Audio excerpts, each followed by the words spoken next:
రేయ్, దీని చెరిగిపోయిన బొట్టు చిరిగిపోయిన బట్టలతో దీన్ని ఎవడు చూసినా ఎవరో ఏదో చేసి ఉంటారని అనుకుంటారు. ఈ రాత్రికి దీన్ని ఇట్లనే చంపేసి దీని డెడ్ బాడీని గా శర్వానికి గిఫ్ట్ గా పంపించండి.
అబ్బులు,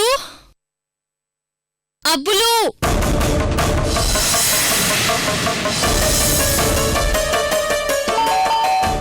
కాలింగ్ బెల్ సౌండ్ అంతగా వినిపిస్తుంటే అబ్బులు ఎలా నిద్రపోతున్నాడో.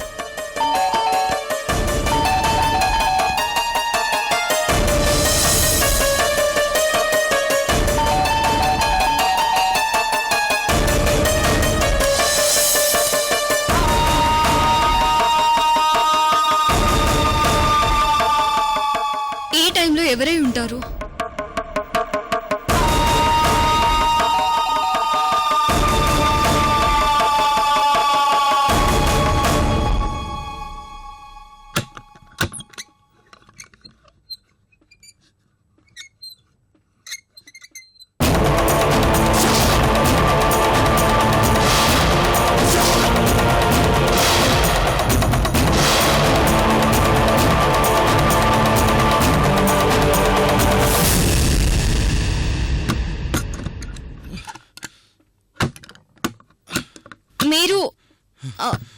మీరు అమృత వల్ల ఫాదర్.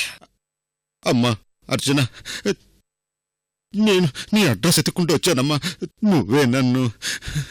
మీరిక్కడ? సరే, ముందు లోపలికి రండి.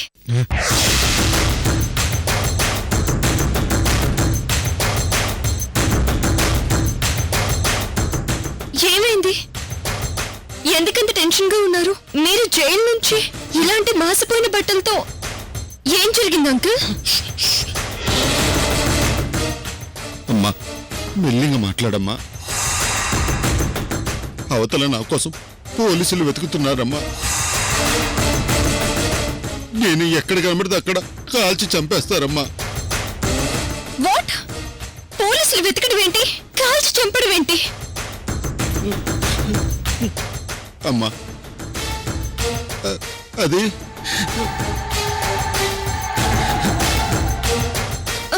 సరే, ముందు మీరెలా కూర్చోండి, నేను వాటర్ తెస్తాను.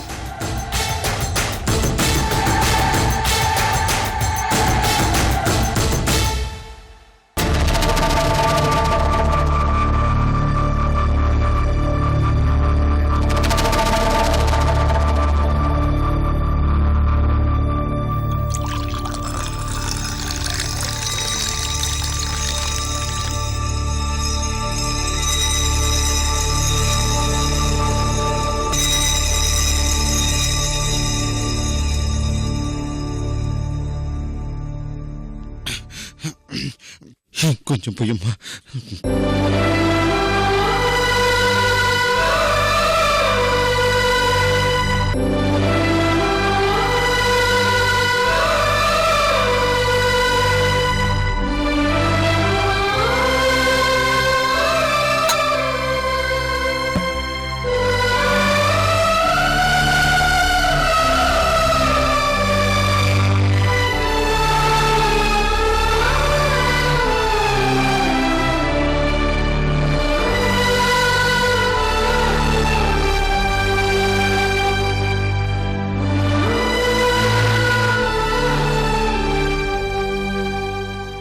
లాంటి వారు తండ్రి ఏడిస్తే కూతురు తట్టుకోలేదు నాన్న.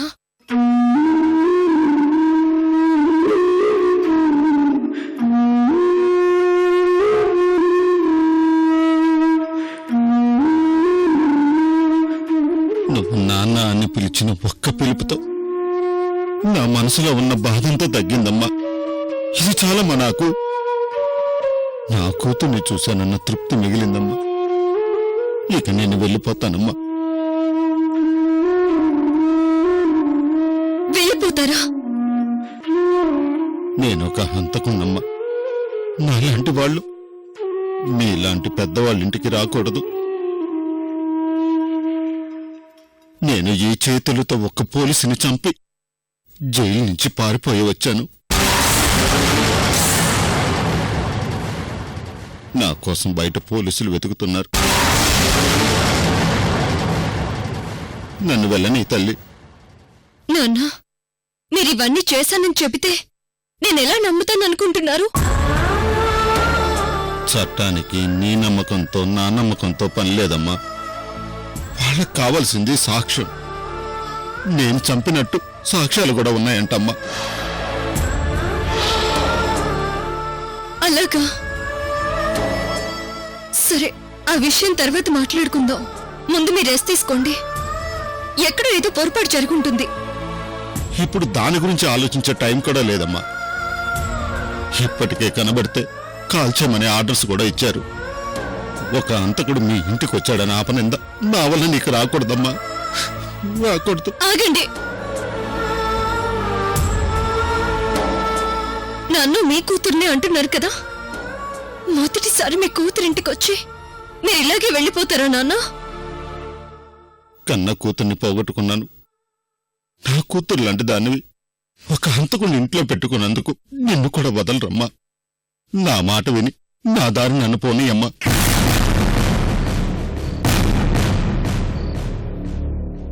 నేను మిమ్మల్ని బలవంతంగా ఇక్కడ ఉండమని అడగలేను. కానీ ఈ ఇల్లు వదిలేసి బయటికి వెళితే ఎక్కడికి వెళ్తారు? ఆలోచించండి.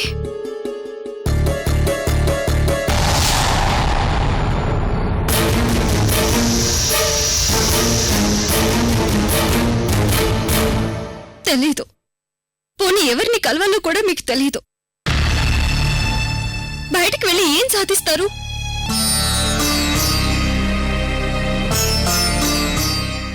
బట్టలు మాసిపోయి తిండి లేక ఒంట్లో శక్తి లేక ఎంత దూరమని పరిగెడతారు? మీరెక్కడికి వెళ్ళినా మిమ్మల్ని పోలీసులు వెంటాడుతూనే ఉంటారు. ఇప్పుడు మీరున్న పరిస్థితుల్లో పారిపోవడం పరిష్కారం కాదు. పై ఆఫీసర్స్ తో నేను మాట్లాడతాను. అసలేం జరిగిందో తెలుసుకుని మిమ్మల్ని నేను కాపాడుకుంటాను. వద్దమ్మా, నాకెవరి సహాయం వద్దు. నేను వెళ్ళిపోతానమ్మా. ఎక్కడికి వెళ్తారు? మీరే అన్నారు కదా పోలీసులు వెంటాడుతున్నారని.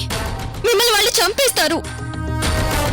నువ్వు పై ఆఫీసర్లతో మాట్లాడినా వాళ్ళు వచ్చి అదే పని చేస్తారు. అసలు నన్ను చంపాలని చూసిందే వాళ్ళమ్మా. ఒక పోలీసుని చంపి ఆ నేరం నా మీద నెట్టింది కూడా ఓ పెద్ద ఆఫీసరేనమ్మా.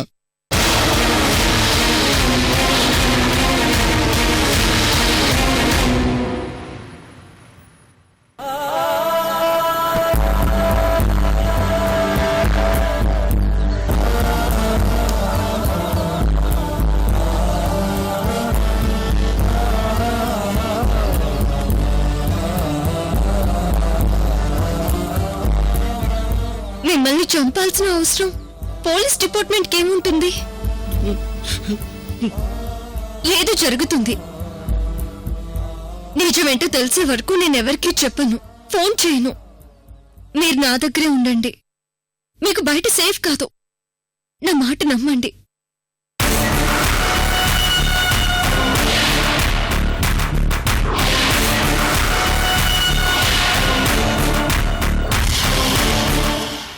అమ్మా, నేను ఇంట్లో దాక్కున్నానని రేపెవరికైనా తెలిస్తే నీ పరువు కూడా పోతుందమ్మా. మిమ్మల్ని కూడా అందరూ నేరస్తురాల్లాగా చూస్తారు. పరువు ప్రతిష్టల గురించి తప్పు చేసిన వాళ్ళు భయపడాలి, మనం కాదు. నేనుండగా మీకేం ప్రాబ్లం రాదు. మీరు ధైర్యంగా ఉండండి. అలాగేనమ్మా. అమ్మా అర్చన, నాకొక మాటిస్తావమ్మా? అడిగండి నాన్న. ఎట్టి పరిస్థితుల్లోనూ నేనిక్కడే ఉన్నానన్న సంగతి మా శర్వానికి గాని ఇంకెవరికి కూడా చెప్పొద్దమ్మా.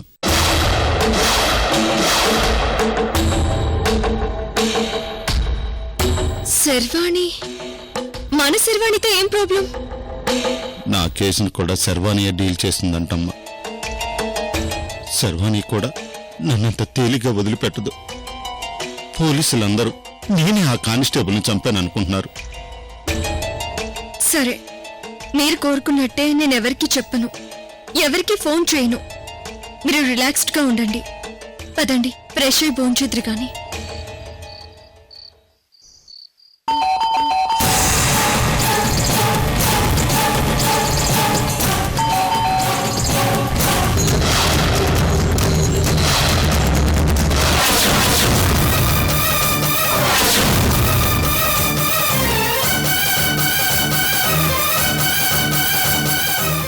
అమ్మా అర్చన, పోలీసులు అయి ఉంటారమ్మా. నా కోసం వచ్చుంటారు.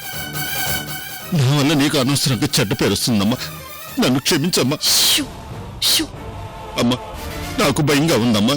నాన్న, మీరేం టెన్షన్ పడకండి. పదండి, పదండి.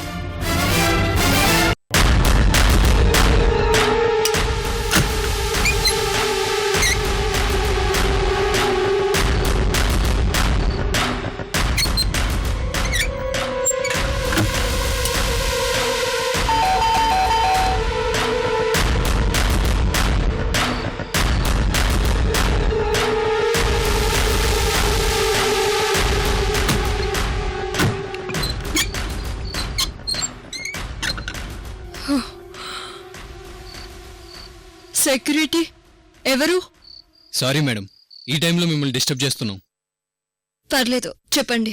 మేడం, జైలు నుంచి పారిపోయిన ఖైదీ ఇటువైపే వచ్చాడు మేడం. ఇటువైపు వచ్చాడా? ఎవరైనా వస్తే మా సెక్యూరిటీ మీకు ఇన్ఫార్మ్ చేస్తాడు. అది కాదు మేడం, మీ సెక్యూరిటీ నిద్రపోతుంటే లేపు తీసుకొచ్చాను మేడం. సెక్యూరిటీ, కొంచెం జాగ్రత్తగా చూసుకో. అలాగే మేడం. ఏదైనా ఇన్ఫర్మేషన్ ఉంటే నేను మీకు ఫోన్ చేస్తాను. Sorry for the disturbance madam. It's okay. Madam, మీరు కూడా కాస్త జాగ్రత్తగా ఉండండి మేడం. Thank you madam.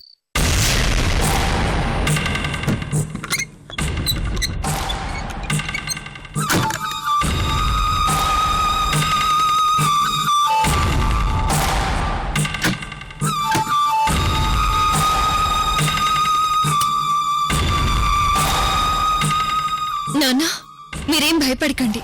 వాళ్ళు వెళ్ళిపోయారు. పదండి, ఫ్రెష్ అయి భోంచేద్దురు గాని.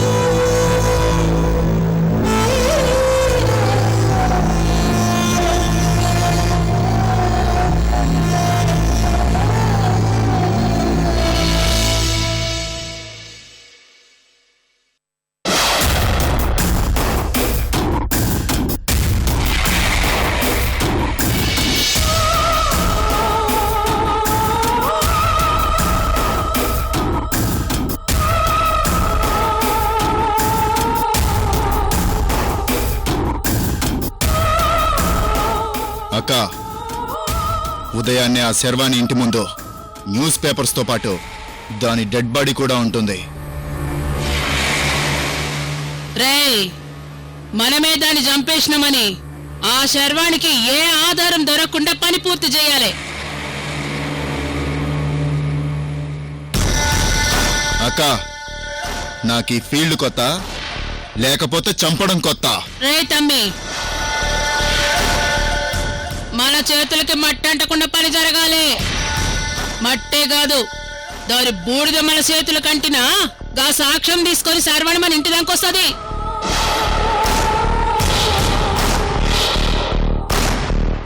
అక్క, దానికి ముందు వెనక ఎవరూ లేరు.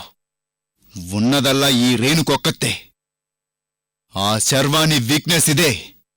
ఈ దెబ్బతో అది కోలుకోదాకా.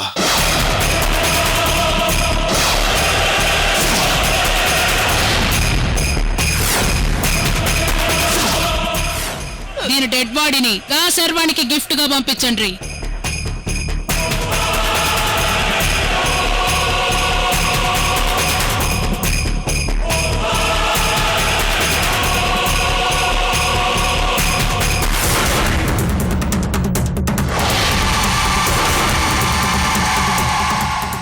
దెబ్బకు దెబ్బ తీస్తున్నా.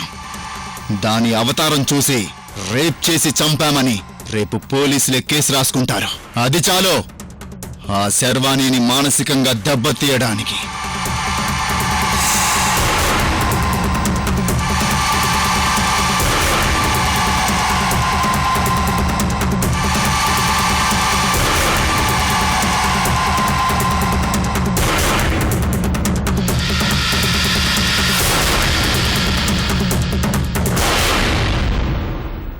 సరే, 4 రోజులు తమ్ముణ్ణి జాగ్రత్తగా కాపాడుండ్రి. హ్మ్.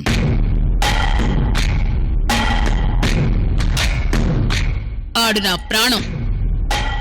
అక్క, టైం 12:30 అవుతుంది. నువ్వు పడుకో.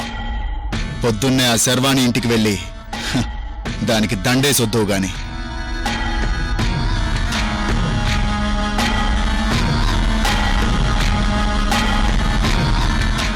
జాగ్రత్త తమ్మి.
రేయ్,